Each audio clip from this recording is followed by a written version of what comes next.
বিশ্ব রাজনীতি কখনোই সরল ছিল না, কিন্তু ২০২৫ সালের প্রেক্ষাপটে এশিয়ায় যেভাবে ক্ষমতার পালাবদল ঘটছে সেটি দ্বিতীয় বিশ্বযুদ্ধ পরবর্তী ভূ রাজনৈতিক কাঠামোকেও ছাড়িয়ে যেতে পারে।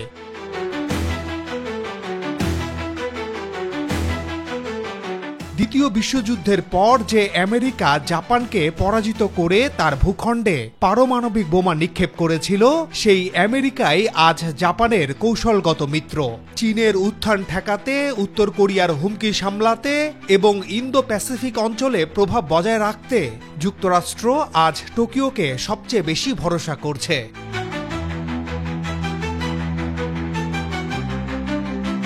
একইভাবে ভারতের ক্ষেত্রেও দেখা যায়, গণতান্ত্রিক দেশ হওয়ার কারণে এবং চীনের মোকাবিলায় শক্তিশালী প্রতিবেশী হওয়ায় আমেরিকা যুগের পর যুগ তাকে কৌশলগত সহযোগী হিসেবে গুরুত্ব দিয়েছে। কিন্তু ডোনাল্ড ট্রাম্প তার প্রথম মেয়াদে যেমন ভারতকে শুল্ক চাপে রেখেছিল, দ্বিতীয় মেয়াদেও ভারতকে কেবল বন্ধুত্বপূর্ণ মিত্র নয়, বরং কঠিন আলোচকের মতোই ব্যবহার করছেন।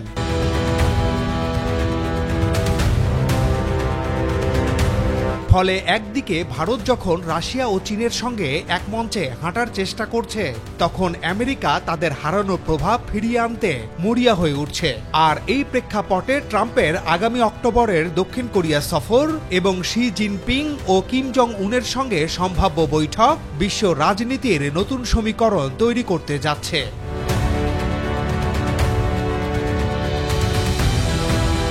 কেন দক্ষিণ কোরিয়া সফরে যাচ্ছেন ট্রাম্প? ট্রাম্প শি বৈঠক নতুন ঠান্ডা যুদ্ধের ইঙ্গিত? এশিয়া কেন হয়ে উঠছে বিশ্ব রাজনীতির নিয়ন্ত্রক শক্তি? চলুন একে একে বিশ্লেষণ করব এই সব তথ্য। কেন দক্ষিণ কোরিয়া সফর? প্রথমেই প্রশ্ন আসে, ট্রাম্প কেন দক্ষিণ কোরিয়া সফরে যাচ্ছেন? চীনের প্রভাব ঠেকানোই কি উদ্দেশ্য? গত কয়েক বছরে চীন কেবল এশিয়ায় নয়, মধ্যপ্রাচ্য, আফ্রিকা, লাতিন আমেরিকা, এমনকি ইউরোপেও অর্থনৈতিক প্রভাব বিস্তার করেছে। আমেরিকার সবচেয়ে বড় চ্যালেঞ্জ এখন বেইজিং। দক্ষিণ কোরিয়া যেখানে মার্কিন সেনাদের ঘাঁটি আছে, সেই দেশ চীনের প্রতিবেশী এবং এশিয়ার অর্থনৈতিক শক্তি। তাই সিউলে উপস্থিতি দেখানো মানেই বেইজিংকে এক ধরনের সতর্ক বার্তা দেয়া। উত্তর কোরিয়ার ক্ষেপণাস্ত্র কর্মসূচিও আরেকটি কারণ। ২০২৫ সালের মাঝামাঝি পর্যন্ত উত্তর কোরিয়া বারবার ক্ষেপণাস্ত্র পরীক্ষা চালাচ্ছে। শুধু তাই নয়, রাশিয়া ইউক্রেন যুদ্ধে মস্কোকে গোলাবারুদ সরবরাহের অভিযোগও উঠেছে কিম জং উনের সরকারের বিরুদ্ধে। আমেরিকা চাইছে কিমকে সরাসরি আলোচনার টেবিলে আনা।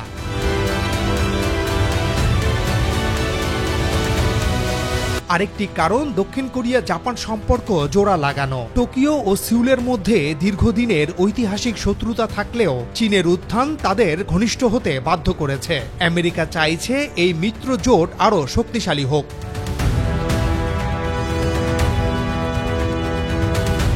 ট্রাম্প শি বৈঠক নতুন ঠান্ডা যুদ্ধের ইঙ্গিত? ট্রাম্প ও শি জিনপিং এর সম্পর্ক সবসময়ই অদ্ভুত। একদিকে ট্রাম্প চীনের বিরুদ্ধে কঠোর শুল্ক নীতি আরোপ করেন, চায়না ভাইরাস মন্তব্য করে সম্পর্ক খারাপ করেন, অন্যদিকে আবার চীনের প্রেসিডেন্টের সঙ্গে ব্যক্তিগত কেমিস্ট্রি দেখান। ২০২৫ সালে এসে বিষয়টি আরও জটিল। প্রথমত তাইওয়ান ইস্যু। ২০২৪ সালে তাইওয়ান নির্বাচনে স্বাধীনতাপন্থী নেতৃত্ব ক্ষমতায় আসার পর চীন তাইওয়ানের ওপর সামরিক চাপ বাড়িয়েছে। আমেরিকা তাইওয়ানকে অস্ত্র দিচ্ছে। শি ট্রাম্প বৈঠকে এই বিষয়টি এশিয়ার ভবিষ্যৎ নির্ধারণে মুখ্য হয়ে উঠতে পারে। বাণিজ্য যুদ্ধ থেকে প্রযুক্তি যুদ্ধ। শুধু শুল্ক নয়, এখন চিপস, সেমিকন্ডাক্টর, এআই এবং 5G প্রযুক্তিতে চীন আমেরিকার লড়াই চলছে। দক্ষিণ কোরিয়া বিশ্বের অন্যতম বড় সেমিকন্ডাক্টর উৎপাদক দেশ। তাই ট্রাম্প চাইবেন শির সঙ্গে আলাপ করে একদিকে কৌশলগত সুবিধা নিতে, অন্যদিকে দক্ষিণ কোরিয়া ও জাপানকে পাশে টানতে। একই সঙ্গে ট্রাম্পের আরেকটি খায়েশ রয়েছে, তা হলো দক্ষিণ কোরিয়ায় আমেরিকার যে সামরিক ঘাঁটি রয়েছে সেই জায়গাটি চিরদিনের জন্য আমেরিকার কাছে লিখে দিতে দক্ষিণ কোরিয়ার প্রতি অনুরোধ জানিয়েছেন ট্রাম্প। একটি স্বাধীন দেশের ভূখণ্ডের অংশ এভাবে কেউ চাইতে পারে? এটি কেবল আমেরিকার কাছেই সম্ভব। কিম জং উনের সঙ্গে ট্রাম্পের সাক্ষাৎ আবারও কি ইতিহাস গড়বে? 2018 সালে সিঙ্গাপুর ও 2019 সালে হ্যানয়ে ট্রাম্প কিম বৈঠক হয়েছিল। তখন কোরীয় উপদ্বীপে শান্তির স্বপ্ন জেগেছিল, কিন্তু শেষ পর্যন্ত সব ভেস্তে যায়। এবারের পরিস্থিতি যে ভিন্ন তার বেশ কয়েকটি কারণ রয়েছে। উত্তর কোরিয়া রাশিয়া সম্পর্ক 2023-24 সালে কিম একাধিকবার রাশিয়া সফর করেছেন। ভ্লাদিমির পুতিনের সঙ্গে বৈঠক করে মিসাইল প্রযুক্তি ও অস্ত্র সহযোগিতা জোরদার করেছেন। ইউক্রেন যুদ্ধের কারণে রাশিয়া যখন পশ্চিমাদের দ্বারা অবরুদ্ধ, তখন পিয়ংইয়ং হয়ে উঠেছে মস্কোর অস্ত্র সরবরাহকারী। এছাড়াও উত্তর কোরিয়ার অনেক সেনা রাশিয়ার হয়ে ইউক্রেনে যুদ্ধে লড়ছে।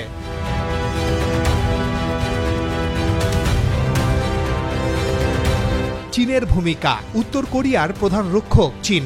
কিম চাইলেও চীনের সম্মতি ছাড়া খুব একটা পদক্ষেপ নিতে পারে না। ফলে ট্রাম্প যদি কিমের সঙ্গে কোনো শান্তি চুক্তির ইঙ্গিত দেন, শি জিনপিংকেও পাশে রাখতে হবে।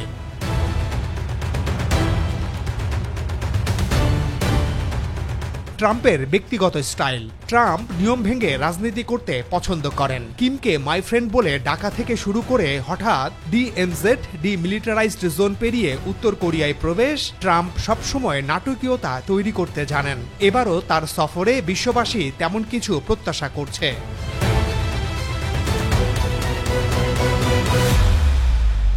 এশিয়া কেন হয়ে উঠছে বিশ্ব রাজনীতির নিয়ন্ত্রক শক্তি? বিশ্বের মানচিত্রে এশিয়া কেবল সবচেয়ে বড় মহাদেশ নয়, এটাই আজ মানব সভ্যতার হৃদস্পন্দন।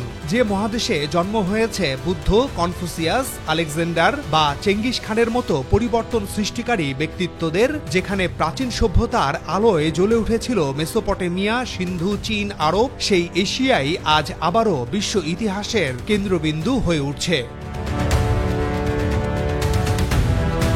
এক অর্থনৈতিক প্রভাব, এক নতুন স্বর্ণযুগ। এই মুহূর্তে বিশ্বের দ্বিতীয় বৃহৎ অর্থনীতির দেশ চীন। মাত্র 30 বছর আগেও দারিদ্র আর কষ্টে জর্জরিত এই দেশ আজ আমেরিকার সমকক্ষ হয়ে উঠছে। বেইজিং এখন শুধু অর্থনীতির নয়, প্রযুক্তি ও অবকাঠামোরও মহাশক্তি। আফ্রিকা থেকে ল্যাতিন আমেরিকা, চীনের রেল, বন্দর, বিদ্যুৎ কেন্দ্রের ছোঁয়া আছে সর্বত্র। জাপান, যেটি দ্বিতীয় বিশ্বযুদ্ধে পরাজয়ের ক্ষত নিয়েও উঠে দাঁড়িয়েছিল, এখনও প্রযুক্তি, রোবোটিক্স ও ইন্ডাস্ট্রিতে অনন্য। দক্ষিণ কোরিয়া মাত্র 50 বছর আগে যুদ্ধ বিধ্বস্ত এক দেশ, আজ বিশ্বের সেমিকন্ডাক্টর রাজধানী। আর ভারত, যেখানে একসময়ে উপনিবেশবাদীরা লুণ্ঠন চালিয়েছিল, আজ বিশ্বের দ্রুততম বর্ধনশীল অর্থনীতির তালিকায় শীর্ষে। বিশ্বের মোট জনসংখ্যার 60% বাস করে এশিয়ায়, মানে প্রতিটি বাজার, প্রতিটি ক্রেতা, প্রতিটি ভবিষ্যৎ ভোক্তা মূলত এখানেই। ফলে গ্লোবাল ইকোনমি এশিয়াকে ঘিরে আবর্তিত হচ্ছে, যেন পৃথিবীর অর্থনীতির হৃদস্পন্দন এখন এই মহাদেশেই।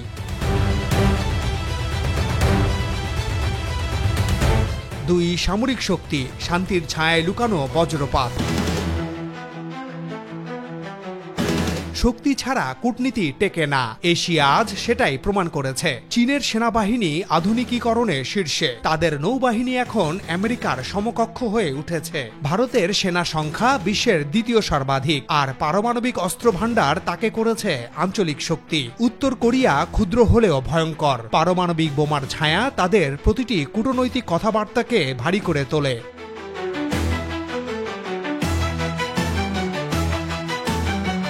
অন্যদিকে আমেরিকা এই অঞ্চলে প্রায় 80,000 সেনা মোতায়েন রেখেছে।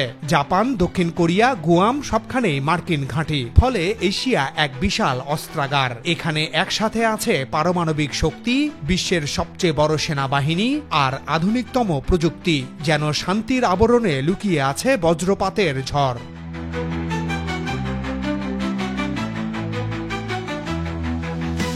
3 কৌশলগত অবস্থান, পৃথিবীর লাইফলাইন।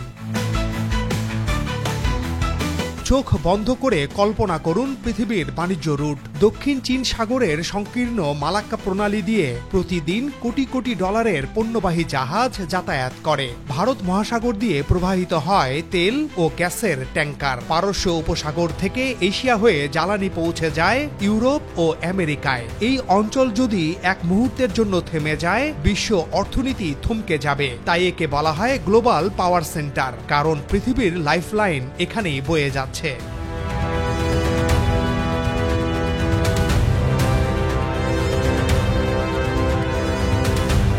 চার, এশিয়ার আবেগ ও ভবিষ্যৎ।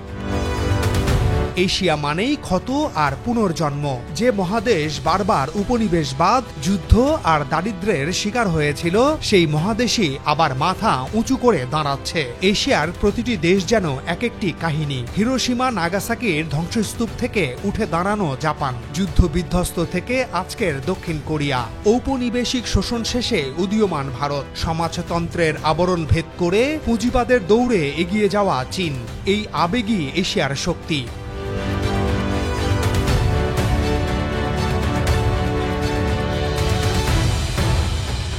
এশিয়া কেবল পরিসংখ্যান নয়, এটি এক মানবিক যাত্রা। ধ্বংস থেকে পুনর্জন্ম, নির্ভরতা থেকে স্বাধীনতা এবং প্রান্তিক থেকে কেন্দ্রের পথে এক দীর্ঘ লড়াই।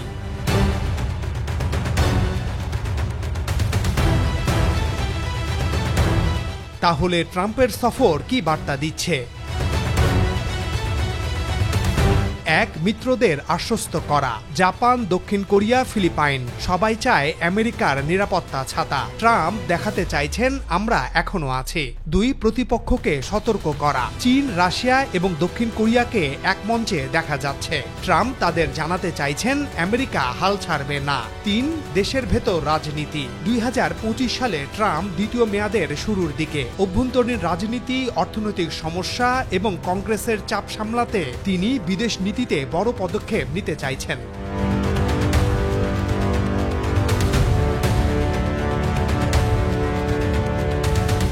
সামনে কি হতে পারে? নতুন চুক্তি নাকি নতুন সংঘাত? যদি ট্রাম্প, শি ও কিম একসাথে বসেন, তাহলে হয়তো নতুন কোনো আঞ্চলিক সমঝোতা হবে। কিন্তু ব্যর্থ হলে কোরীয় উপদ্বীপে আবারও উত্তেজনা বাড়তে পারে। ভারতের অবস্থান। ভারত এখন রাশিয়ার ঘনিষ্ঠ হলেও আমেরিকার সঙ্গে সম্পর্ক ছিন্ন করতে পারবে না। ফলে ট্রাম্পের সফরের পর নয়াদিল্লি কি পদক্ষেপ নেয় সেটিও গুরুত্বপূর্ণ। তাইওয়ান ঝুঁকি। তাইওয়ান নিয়ে আমেরিকা চীন সংঘাত যদি বেড়ে যায়, তাহলে কোরিয়া সফর কেবল কূটনৈতিক প্রদর্শন হিসেবেই থেকে যাবে।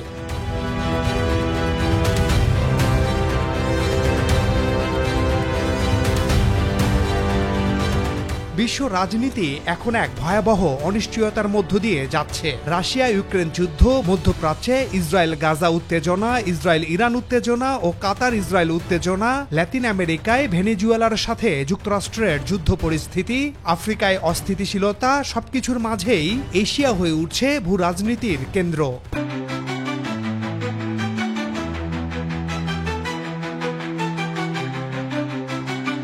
ডোনাল্ড ট্রাম্পের দক্ষিণ কোরিয়া সফর শুধু কোরীয় উপদ্বীপ নয়, গোটা এশিয়া এবং বিশ্ব রাজনীতির ভবিষ্যতের ইঙ্গিত বহন করছে। তিনি কি হারানো প্রভাব ফিরিয়ে আনতে পারবেন, নাকি এই সফর থেকে নতুন কোনো বিশ্ব সংঘাতের সূচনা হবে? উত্তর খুঁজতে আমাদের অপেক্ষা করতে হবে আসন্ন অক্টোবরের জন্য।